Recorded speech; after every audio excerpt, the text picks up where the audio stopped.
কাদেরকে গুছিয়ে খেতে দেবো বলো, যাদের পাতের থেকে তুলেই নিতে হবে। যাই হোক, সকালের জলখাবার ছিল, সবাই মিলে খেয়ে দিয়ে নিলাম। এদিকে দুপুরের রান্নার তোড়জোড় চলছে, খুবই গরম ছিল, আমি ঘরে করছি, মা বাইরে করছে। এদিকে মা করছে লাল লাল ঝাল ঝাল মাটন। তো কষা খাবো না, এটা তো হতেই পারে না। এদিকে বাচ্চা কাচ্চারাও খুবই আনন্দ করছে, দেখো জল জমিয়ে স্নান করছে। দুপুরে রান্না হয়ে গেছে, আমি আর বোন মিলে খাবার দাবার গুছিয়ে নিচ্ছি, সবাইকে খেতে দেবো। আর রান্নাটাও খুব সিম্পল রেখেছি, এত গরমের মধ্যে মাটন যেহেতু আছে সেহেতু বেশি হিজিবিজি রান্না হয়নি। আর স্পেশাল হয়েছিল গন্ধরাজ কাতলা, এটা কিন্তু দুর্দান্ত হয়েছে, আমি ফোন দেখে রান্নাটা ট্রাই করেছি। যাই হোক, সবাই মিলে একসাথে খেয়ে দিয়ে নিচ্ছি।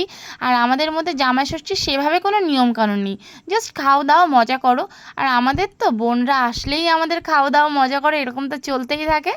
যাই হোক, দই মিষ্টি সব কিছুই, চাটনি পাঁপড় আছে। আর শেষে আমরা একটু কোল্ড ড্রিঙ্কস খেয়ে নিচ্ছি, কোল্ড ড্রিঙ্কসটা খেয়ে সত্যিই না শান্তি। আমিও একটু খেয়ে নিলাম, বরকেও একটু দিয়ে দিলাম।